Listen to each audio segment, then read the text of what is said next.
Hello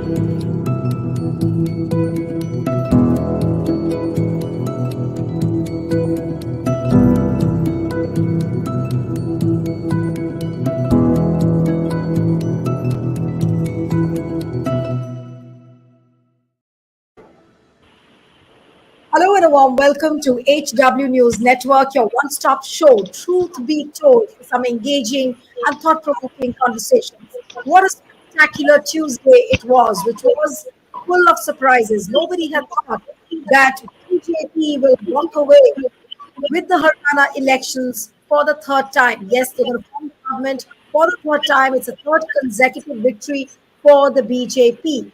And why Congress lost this election, nobody is able to guess. Of course, there are reasons, many which everyone can predict, but the pollsters, the journalists, the people working on the ground, everybody thought that the sentiment was with the Congress and the ground sentiment was against the BJP, looking at the heavy anti-incumbency of the last 10 years. But BJP has pulled off a surprise. As we speak, the party already is in a celebration mode.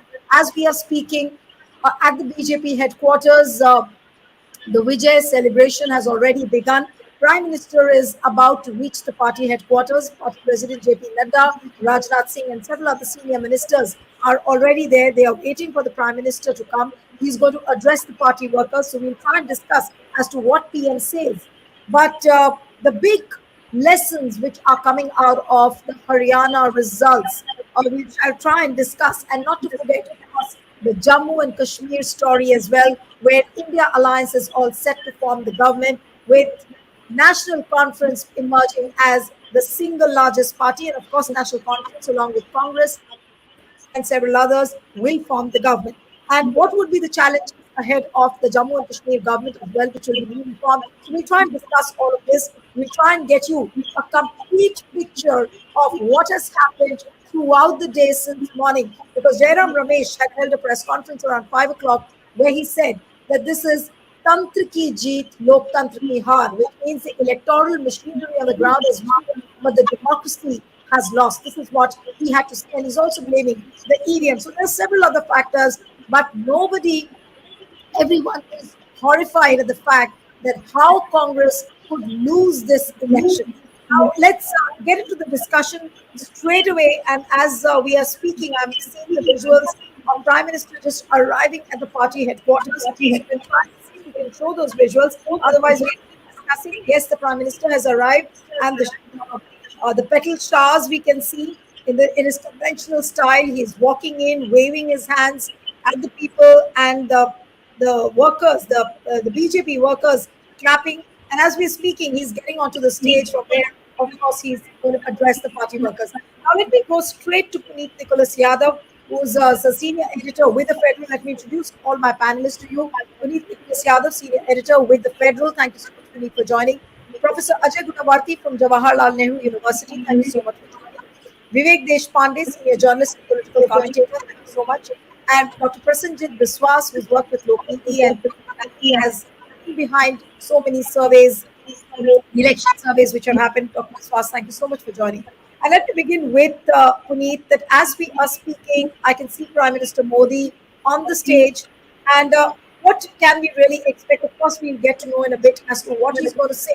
But what does this victory, Haryana victory, mean for Modi? Yes, Puneet.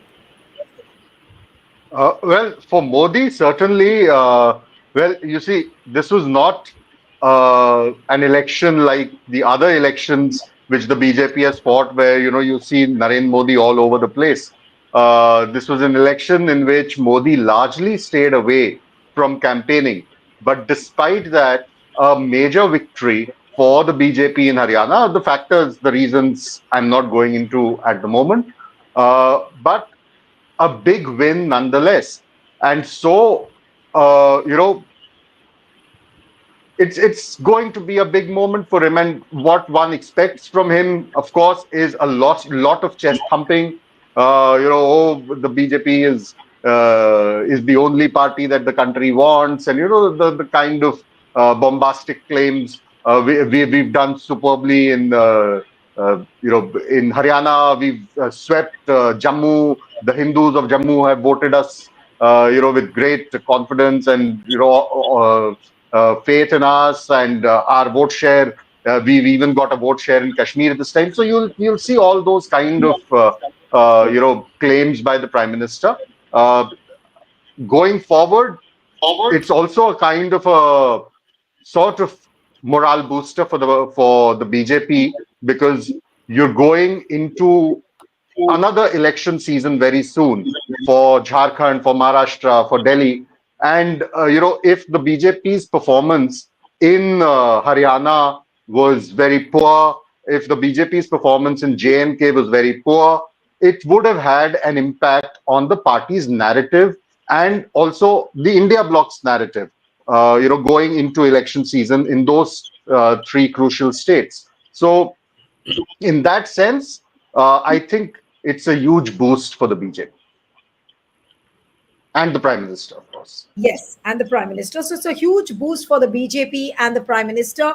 And Vivek, coming to you, would you say that it is almost like a comeback again for Modi? Because post Lok Sabha elections, everybody thought that the Modi magic is over and Modi is losing his sheen. But now, the tone and the tenor in which we are seeing him back again in his original form, what does it really mean, according to you? Yeah, Nilu, can you hear me? Yes. Uh, Yes. no, I don't really think that it's a comeback for Modi also soon. Yes, it's in a way a comeback for the BJP, because Mr. Modi did not campaign so much in Haryana that we can actually give him some credit for the success there. Uh, it's quite possible that he and Mr. Amit Shah might have made those strategies back in Delhi, and Mr. Modi preferred to stay away from Haryana, because in the past election, in the latest Lok Sabha election that we saw, Mr. Modi proved to be a person, with diminishing returns in many states, including Maharashtra, which is going to polls another 2 months down the line. So Mr. Modi's personality cult was winning, and in some states, it really led to some diminishing returns for the BJP in the Lok Sabha election. So, by choice, and perhaps Mr. Modi stayed away from Haryana elections, and he did not campaign to the extent to which he did in other states previously. All these 10 years we have seen. So, to say that it's a victory for Modi, I would not agree with that. Yes, it's a comeback for the BJP after that stunning reversal of fortunes in Lok Sabha elections. Uh, but then, I also, with the BJP at the helm in both state and center, I also feel that there is a scope to accept what Mr. Jairam Ramesh has said. Although the credit goes to the BJP for winning the election, they put their strategies well on the ground. The Congress did some of the Congress mistakes were actually very damaging for the party, like for example over dependence on the Jat votes, and the BJP played its card of non-Jat votes very well. The OBCs form about 40% of Haryana's electorate, and they did well. They did well to get those votes from the OBCs. They changed their chief minister at the last instance, and Mr. Saini, who is the OBC, was put at the helm. So consolidation of non-Jat votes in favor of the BJP was one of the Congress's undoing, and Congress's over dependence on Jat. And this flies in the face of the Congress's strategy of social justice. You have been talking about social justice and jitni jiski abadi utna uska hak and all those things, and you have put an upper caste electorate at the helm in Haryana. So you are contradicting yourself by doing that. And the infighting in the Congress, which is a very regular feature, why should the Congress not brush all such top leaders in states aside and make way for the new leadership, just as the BJP does it? BJP does it very crudely at times, but it Vivek, I'll helps. just I interrupt you. I'll just interrupt you mean, for a few seconds because JP Nadda has begun speaking, and for the last 2 minutes, he's been saying that the opposition was trying to mislead the people, but the people of Haryana have reposed their trust in Prime Minister Modi. Yes, back to you, Vivek. Yeah, so I think the Congress has to understand that some of the ground strategies were wrong, particularly giving charge to one particular family which has been at the helm of affairs in the party for such a long time. You have to get rid of all those old leaders and bring the new leadership to the center stage in every state, not just Haryana, everywhere they have to do it, which they are failing to do, which the BJP has very steadfastly been doing over the last 10 years. That is one of the Congress's undoing. The infighting, of course, I mean, the infighting between Ms. Selja and Mr. Huda uh, was was on the surface for all the time, and people could see that the Congress was a divided house. Unlike the BJP, there was no such sense about the BJP which people got about the Congress. So infighting has been BJP Congress's nemesis for a long time, and Congress has not been able to get over it. Despite the fact that Rahul Gandhi has brought Congress to the fore in an unprecedented manner over the last 1.5 years, ever since his yatras began, the Congress has been unable to brush aside such leaders. We have seen that in Madhya Pradesh, we have seen that in Chhattisgarh, we have seen that in many states, including Maharashtra. Now, in Maharashtra also, they have to make way for the new leadership. Unless they learn the lessons of the Haryana well, I think in Maharashtra they have a very tough time ahead. In any case, in Maharashtra, the vote share between the BJP, the difference of the vote share between the BJP and the Congress was very less in Lok Sabha, and in Vidhan Sabha, that vote share can further go down. I mean, the difference can further go down. So, to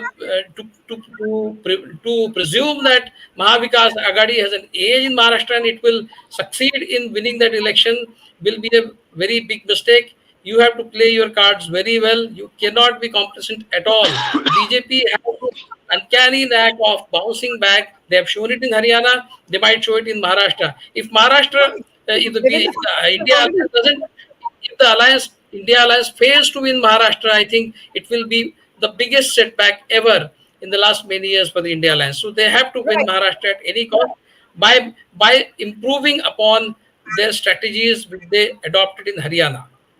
Right. Neelu. What you were saying, I think Devendra Fadnavis has already made a statement saying that one Haryana will win Maharashtra. Now, coming to you, Prasenjit, that what are the possible reasons you see why Congress has lost the elections in Haryana?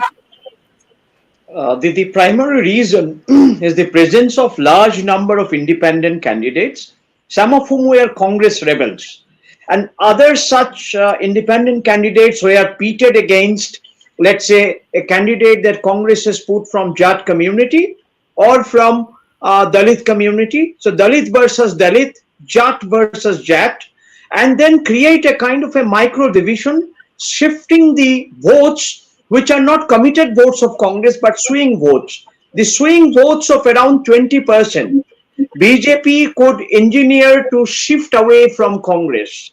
And therefore, Congress, both though it has increased in comparison to last year, but it has remained somewhere around 39%. While BJP's vote has also gone a little marginally above. But you can see AAP has taken around 2% votes, though it hasn't won any seat. BSP has taken nearly 2% vote. Indian National Lok Dal, which has a kind of a presence in Haryana in many different ways, and they are not exactly pro-BJP party because there was ED raid on Om Prakash Chautala's house just the other day. So they have taken more than 4% vote. And other independents have taken around 11 to 12% votes. So you can see the kind of dispersion of the votes and the voting blocks in Haryana, primarily because BJP could orchestrate it by using a large number of actors who were put in the field. That is one major reason. The second important reason is that as far as farmers' movement is concerned, farmers' movement could not have been electorally encased by the Congress party. Rather, farmers' movement and the distressful condition in which farmers are living, that narrative Congress could not sell very well. That could not become the unique selling point for Congress party. As Jogen Jadhav and others were thinking that it could become a USP for Congress party, it didn't become. Third important factor, where Dalit votes get completely divided, especially Dalit women, who had last election voted for Congress party, even in Lok Sabha. The continuous attack from the Bhupinder Huda side on Shailaja, which they should have avoided, this kind of an internecine rivalry and its public display and the public hatred. Even when Rahul Gandhi brought them together on the stage, it looked like very mechanical way of exchange.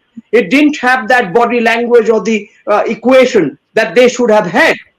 And then Randeep Singh Surewala, who largely plays the role of a Narad Muni in Haryana Congress, and who has been accused often as the sleeper cell of BJP.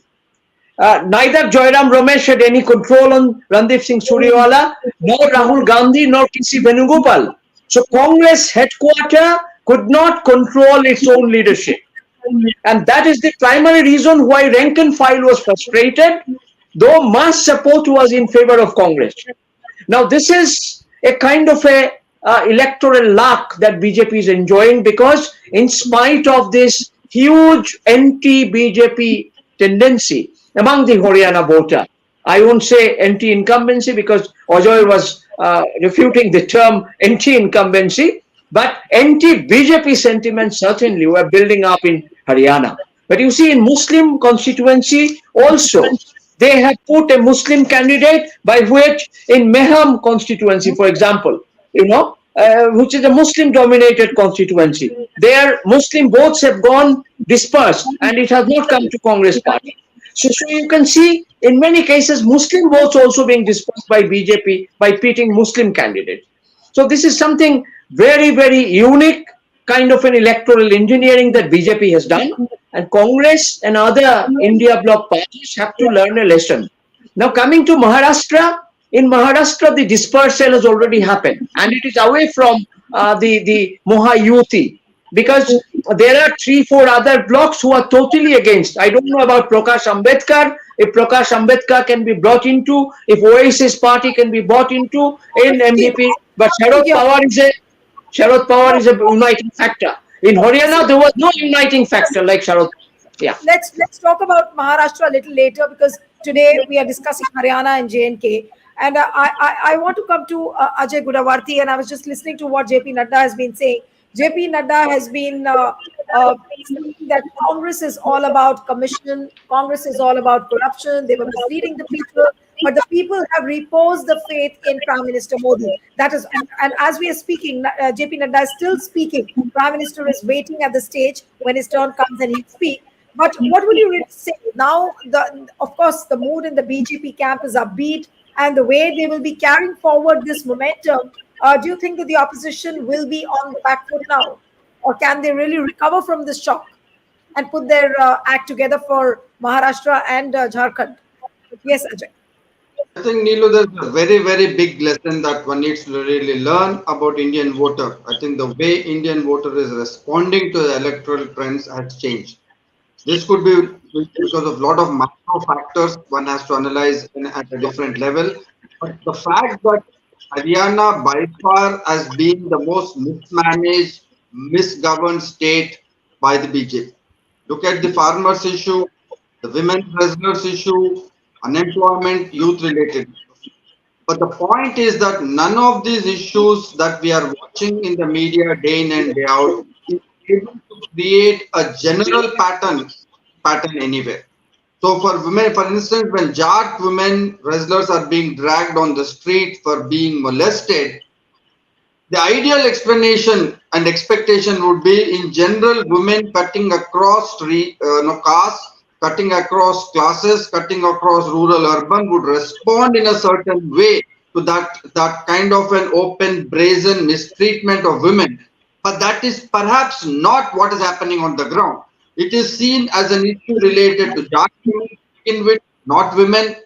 Within that, then the second layer comes in that this is not a real case. These are Congress stooges. This is a setup case. So there is a conspiratorial language that kicks in.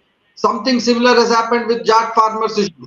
750 farmers die sitting at the Singhu border, but there is no generic sympathy that is generated in Haryana cutting across castes and classes. It becomes a restricted Jat issue, and Jats being the dominant caste dominant class in Haryana, there could you might as well expect that there is a reverse osmosis happening in that there is people are rejoicing the suffering of Jats. I think BJP is working. You can make all this micro analysis. All those are important factors in terms of micromanagement, electoral management. But I think in the social impact of Indian voters, the way he's responding to the broad trend has completely. I think BJP has set this trend and is pushing it further. That the way we are expecting, the reason why we are shocked, in utter state of shock at the Haryana is that we thought that Haryana is almost a given case. 10 years of mismanagement. Look at the kind of statements Manohar Khattar makes, the body language they demonstrate. In our analysis, we generally think these trends will create what is psephologists are fond of anti-incumbency. There is a kind of anti-wave that's not how voters are responding.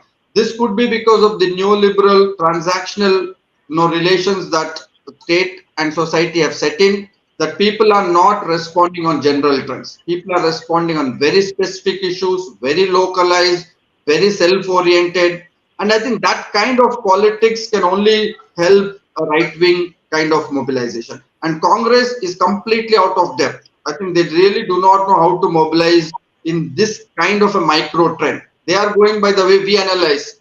Congress thinks like rest of us. They think that the farmers issue will galvanize people in general, not just Jat, but all farming sectors. But that All kind of generality has collapsed. I think we have to also analyze the social logic of electoral behavior of Indian voter has changed, which is partly induced by BJP. Yes, And Ajay, I'll just interrupt you here because the Prime Minister has already started speaking. So let me just follow a few points as to what he's saying. But in the meanwhile, I'll come to Puneet because we also need to talk about the big story coming out of J&K. And Puneet, you have traveled to Jammu and Kashmir. What do you think that the mandate which the people have given to Jammu and Kashmir, what does it really mean for the Kashmiris and also for the India Alliance government which is going to be formed? Yeah, Neelu, I think, it's interesting the way the J&K elections have panned out. Although the barring, of course, I hadn't personally expected that the national conference will cross 40. I had anticipated they'll get around 35, but crossing 40 has come as a bit of a shock even to me. But largely the elections have I mean, they haven't really, the results haven't really surprised me in that sense, because it was very clear while everybody was saying that the BJP is on a weak wicket in Jammu. It was quite clear on the ground that the BJP is going very strong in Jammu. So if you see the two results, whether the 47 seats of the Valley and the 43 seats of the Jammu division, it almost looks like two separate states that have gone to polls, because the sentiments on the ground were very different in both these areas. The narratives were very different. What clicked with the voter, what did not click with the voter were also very, very different. In the Valley, the sentiment was very clear. Anybody who has allied with the BJP covertly, overtly, directly, indirectly, proxy, whatever, friendly fight, whatever way you want to look at it, we do not want them. And so the national conference predominantly gained because of that perception. There are seats which the national conference would have otherwise lost. They won primarily because the people thought, look, all the other options in the fray are people who we cannot trust. Not that they trusted the national conference either, but then they thought that and this is something that a lot of people across the three regions of the Valley, north, central, and south, and all three have very different voting patterns. All three regions, people told me one common thing: we do not trust the national conference, but we have to choose the lesser evil. And right now, the lesser evil is the national conference, because we don't think that after the PDP, what has happened to the PDP of late, the national conference will dare to go that side. So, even the fact that an ED case against Dr. Farooq Abdullah was closed just before the elections were called, even that did not, really kind of tick off the Kashmiri voter away from the National Conference because they thought the National Conference will not do this. Plus, they're in alliance with Congress. And this was another thing that a lot of people said that, look, they have an alliance with the Congress. Rahul Gandhi and the Congress will not let them go. Of course, people in the valley also had no idea that it's going to be so bad for the Congress that it will be reduced to just 6 seats. So that yes. Now this is the valley. When you go to Jammu, the entire scenario changes altogether. Now, Jammu, as I had said in one of our earlier discussions, a lot of people make the mistake of seeing Jammu as this Hindu monolith, which Jammu is not. Jammu, like the valley, has three distinct voting patterns, three different parties, the north, south, central divide. Jammu also has three different areas. You've got the Jammu plains, which are Hindu majority. You've got Rajouri Punch, which is Muslim majority. And you've got the Chenab Valley, which is 50% Muslims, 50% Hindus. So the voting percent and the voting patterns there change. But what makes the huge difference is that the Jammu plains, out of these 43 seats that are there in the Jammu division, a majority of them, 29 of those seats actually come from the Jammu plains. And that is the Hindu majority area. All the seats, I think with the exception of one or two odd seats in the Jammu plains, the BJP has won all of them. Every single seat. And including every single Dalit reserved constituency. Okay. Similarly, in the Chenab Valley, the constituencies where you had a substantial Hindu population, the BJP has won. It's only in the mountainous, the hilly regions of Rajouri Punch where the BJP has performed poorly, if you look at the Jammu division. Now, in the Jammu plains, the narrative was very clear, and there is a historical, one needs to preface it with a historical background.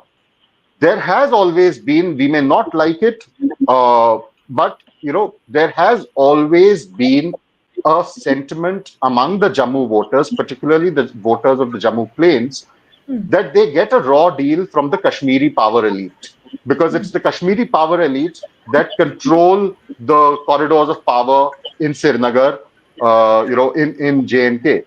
And so when will we get our chance under the sun? That is a sentiment that the BJP really tapped into very aggressively and you had the Home Minister constantly driving home this point in his campaign that if the National Conference and the Congress are to come back to power, Right. people of Jammu will have to go with a begging bowl to Kashmir, So there was that issue also. Then there was the issue, again, micromanaging the election. So the Dogra identity, I'll the interrupt Kashmiri you here Pandit because identity. Prime Minister. Sorry to interrupt you because Prime Minister has made a few points, and I'll come to you, Vivek. The Prime Minister has said that of course, he's thanked the cadres, he's thanked all the party workers who worked laboriously in Haryana and in Jammu Kashmir. He says that it's for the last 10 years, for the first time, Jammu Kashmir has seen such a peaceful election. In terms of vote share, BJP still is, the largest party which is seen in Jammu and Kashmir. In Haryana, he's spoken about Vikas ki guarantee. Normally, it's not Modi ki guarantee. He said that Vikas ki guarantee has weighed heavily, and opposition again has misled the people. So these are the points which I've been able to follow so far. And of course, he continues to speak. He's speaking about the history of Haryana, and he's talking about the doodh and dahi of Haryana. All those points he's making. But by and large, I mean, the crux of it, what I've followed so far, he's talking about Vikas ki guarantee, that the people have voted for Vikas, and people have trusted BJP. Now, Vivek, what would you really say to the initial points coming out of the Prime Minister's speech? Briefly, if you could make a point, then I'll go to others also. Yes. Yeah, yeah.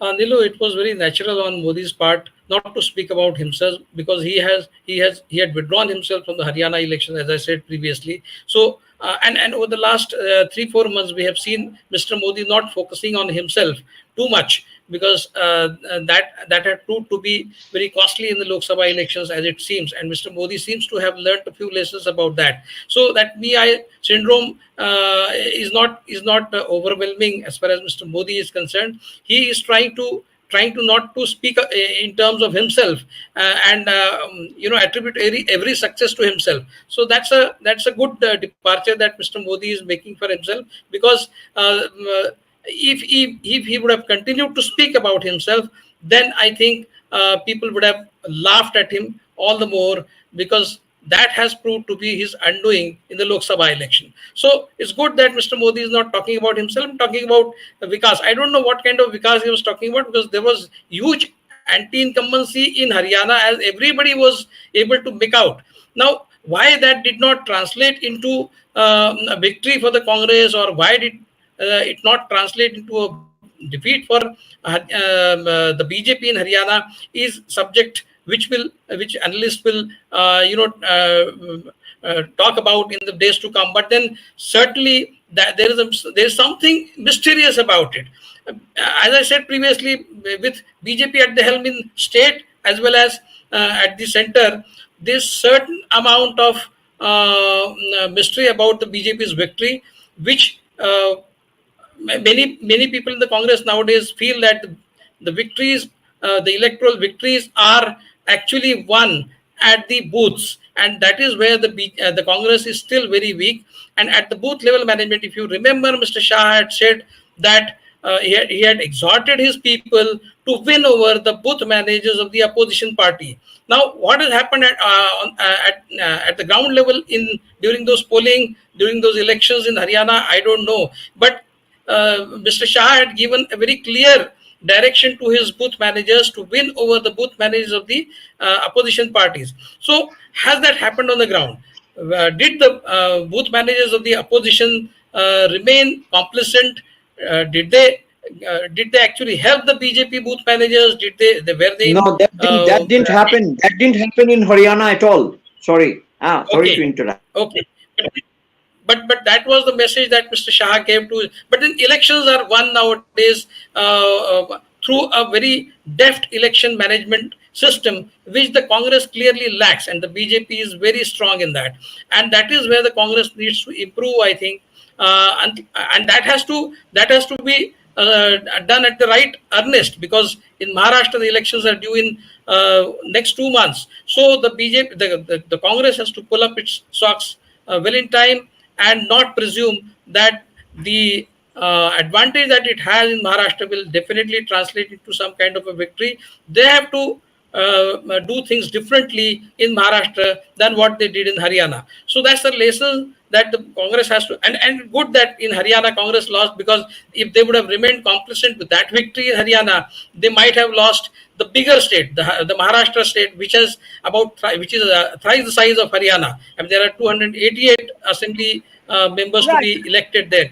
So I think the Congress can do some can will do only well to learn a few lessons from Haryana elections, and improve on its strategy in Maharashtra, and somehow win the state, because that is where the BJP's Achilles heel lies, in Maharashtra. BJP is on a Right. very very weak wicket there. All right. If it Pratik, manages I'll to interrupt win you here. Maharashtra, then I think the BJP will go to 2029 elections with the same kind of confidence with which it won in 2014 and 2019. Nilu. Right. Now, Prime Minister Modi, as he continues to speak, we have another panelist on our show, Atmajit Singh, who's a social and political analyst. Thank you so much, Atmajit. In fact, I was waiting for you. But, as the Prime Minister speaks, he's saying that the Haryana victory is a victory of democracy. What Jairam Ramesh was saying, that Tantra ki jeet hai, Loktantra hara. The Prime Minister is saying that every section of the Haryana society has voted for BJP. It's a big win for democracy. What would you say to the Prime Minister's statement which he's making? And he continues to bash Congress. Atmaji. Ji Neelu ji sorry I got stuck for 20 minutes of some other program. See, Mr. Modi, Prime Minister Modi has done justice to Haryana by not doing many rallies here. That's the first thing I would like to say. if you would have said that Congress manifesto talks about taking your cow or buffalo, or talks about taking one room in your apartment, then Congress work would have been easier. And as far as the voting is concerned, the voting percentage difference between Congress and BJP is not even 1%. Maybe it was academically less than 1% or about 1%. So to say that BJP got a very big mandate for Haryana election, in some seats, like in Loharu and other places, some candidates were given that you are winning the election, and after which the letter is given to somebody else. 36 votes, 68 votes. Under 5,000, how many seats are there? You would know. Between 2,700 votes to 800 votes to 5,000 votes, how many seats can you say that BJP got majority of? I would say 8 to 10 seats have been manipulated to make this majority. This is exactly what happened in Lok Sabha election. When they had 240 and those 79 seats were there because of the extra 5 crore votes. ADR was a litigant. We were a litigant in the EVM case where we were saying that please allow the 100% counting on the VVPAT slips in order to clear the anomaly. You've seen what happened in Israel Hamas war. Through a pager, a bomb was exploded. What is an EVM machine? It is just a chip managed electronic voting machine in which you have three parts, and any part can malfunction and influence the end decision. But between the Congress and the opposition parties, they are not fighting for EVM. What happens is when you lose an election, you write a big letter to the Election Commission of India. And what does the Election Commission of India do? He presents with poetry, shairi, all other things. Where was he when he was supposed to tell in Haryana how many votes have been polled in exact terms for each constituency? Did any press conference? I have not seen any press conference of the Election Commission of India. Has anybody seen any press conference saying that these many votes were polled, these many males voted, these many females voted? This is where our EVM machines malfunctioned. We are going to have a re-election on these many booths. No communication whatsoever has been conveyed Abhijit, by the and Election I of just, Commission, Abhijit, I'm Election Commission interrupting of you India here to the because people of India. Abhijit, I'm interrupting you here because some more pointers are coming out of the PM speech. He continues to bash Congress, saying that Congress is trying to spread hatred in the name of caste. Congress has never bothered about roti, kapra, and makan. This is all what he's saying. It's a continuous Congress bashing that Congress has done this, Congress has done that. Can you just mention briefly, and then I'll go for the concluding comments to Agravarti. Yes, Atmaji.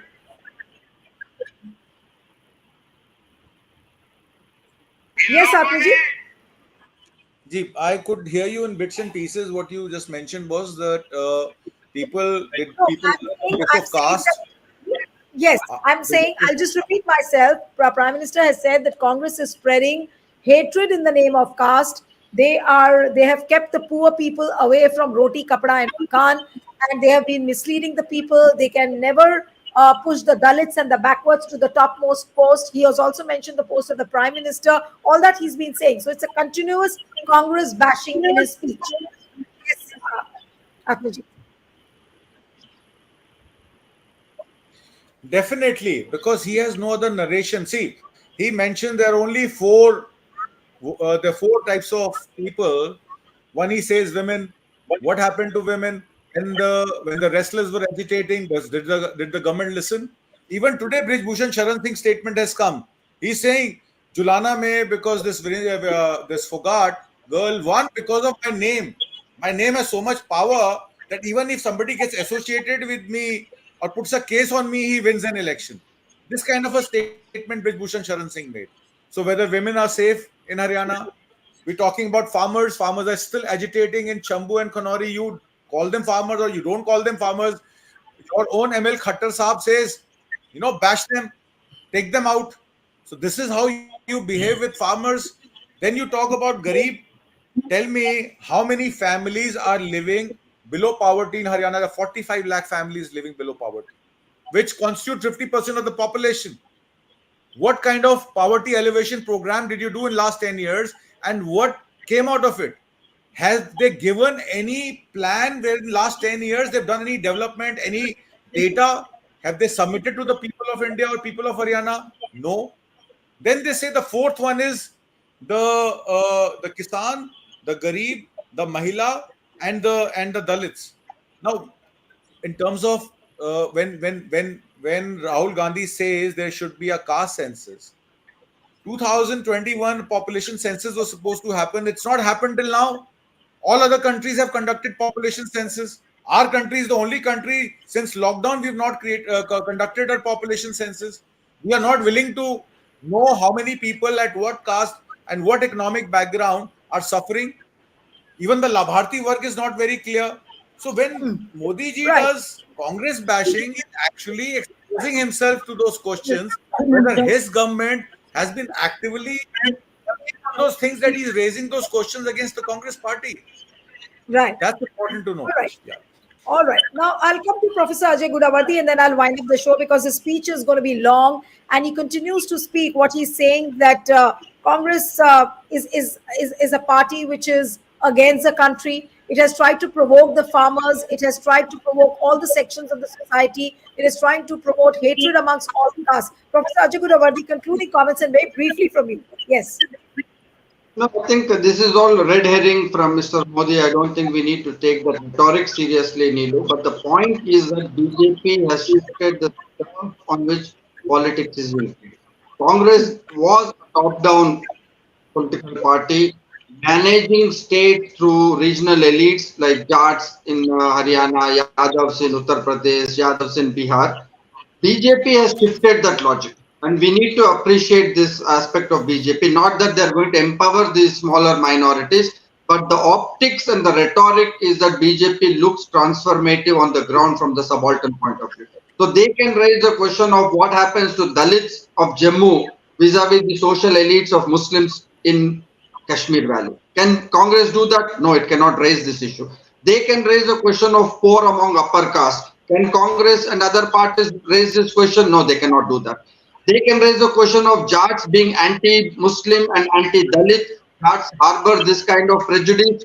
Can regional parties, secular parties do that? They cannot do that. So I think there has been a sea change in the turf on which politics is playing today. The fact is that BJP is raising those optics which are the optics that progressive, secular, left-oriented parties should have ideally raised.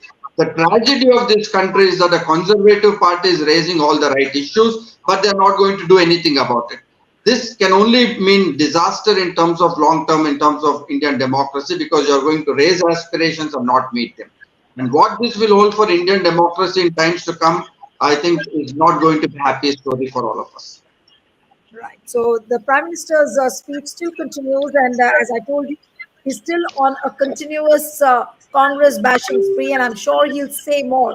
But by and large, he's thanked the people, thanked the cadres, and then, of course, he's telling the people that how Congress has been misleading the different sections of the society, and these different sections have come out and voted for the BJP. That is the quintessence of the Prime Minister's speech so far. So we'll have to wait and watch how much more he says, and we'll try and see if more points come out of his speech. And in fact, the newer points, because this was something which was expected out of the Prime Minister. I'll have to end it here. Thank you so much, Atmajit Singh, Dr. Prasenjit Biswas, Puneet, Professor Ajay Gudavarti, Vivek. Thank you so much for joining. Thanks.